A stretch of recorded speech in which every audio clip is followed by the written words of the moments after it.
আসলে সবাই ভালো আছেন। মনোহরদী উপজেলার বসুন্ধরা শুভ সংঘের পক্ষ থেকে আজকে মনোহরদী উপজেলার প্রান্তিক পর্যায়ে 30 জন নারীদের মাঝে আজকে আমরা সেলাই মেশিন প্রশিক্ষণ শুরু করেছি। এরা 2 মাস প্রশিক্ষণ করবে। প্রশিক্ষণের পরে তাদেরকে তাদের হাতে একটা করে সেলাই মেশিন দেওয়া হবে। আমাদের উদ্দেশ্য হচ্ছে যে শুধু সেলাই মেশিন নিলে হবে না, আগে কাজ শিখতে হবে। কাজ শেখার পরে আমরা হাতে আমরা সেলাই মেশিন দিয়ে দেবো। যারা প্রান্তিক পর্যায়ে এইসব দরিদ্র জনগোষ্ঠী তারা যদি কখনো হাত পাতে না হয়, আর যারা নিজের ইনকাম নিজে করতে পারে, তারা নিজেরা কর্মসংস্থানের ব্যবস্থা নিজেরাই করতে পারে। ধন্যবাদ।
বসুন্ধরা শুভ সংঘ মনোহরদী উপজেলা শাখার উদ্যোগে আজ সেলাই মেশিন প্রশিক্ষণ কার্যক্রম উদ্বোধন হতে যাচ্ছে। আমাদের উদ্দেশ্য হলো নারীদেরকে স্বাবলম্বী করা। যারা বেকার আছে, পুরুষের পাশাপাশি যেন নারীরা সমাজে অবহেলিত না থাকে, তারা নিজের উদ্যোক্তা হইতে পারে, এটি আমাদের মূল লক্ষ্য। এই উদ্দেশ্যকে সামনে রেখে বসুন্ধরা শুভ সংঘ মনোহরদী উপজেলা শাখার পক্ষ থেকে আজকে 30টি সেলাই মেশিন প্রশিক্ষণের কার্যক্রম হাতে নিয়েছে। আপনারা দোয়া করবেন, সাথে থাকবেন। আসসালামু আলাইকুম, আমি খায়রুল হাসান মুরাদ, মনোহরদী উপজেলা শুভ সংঘের সেক্রেটারি।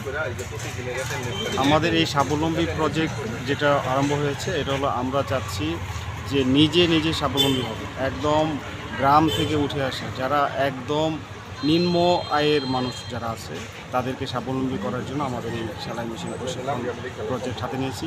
পুরো উপজেলা থেকে আমরা 30 জনকে বাছাই করেছি, যারা এক প্রান্তই এটার যোগ্য।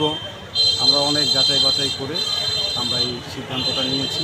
অনেক কষ্ট হয়েছে, দেখি ইনশাল্লাহ সামনে ওনাদের এই প্রশিক্ষণ শেষ হলে ইনশাল্লাহ আমাদের আরও অনেক রিকোয়েস্ট আছে, সেই রিকোয়েস্টগুলো পরবর্তীতে ফুলফিল করার জন্য চেষ্টা করব।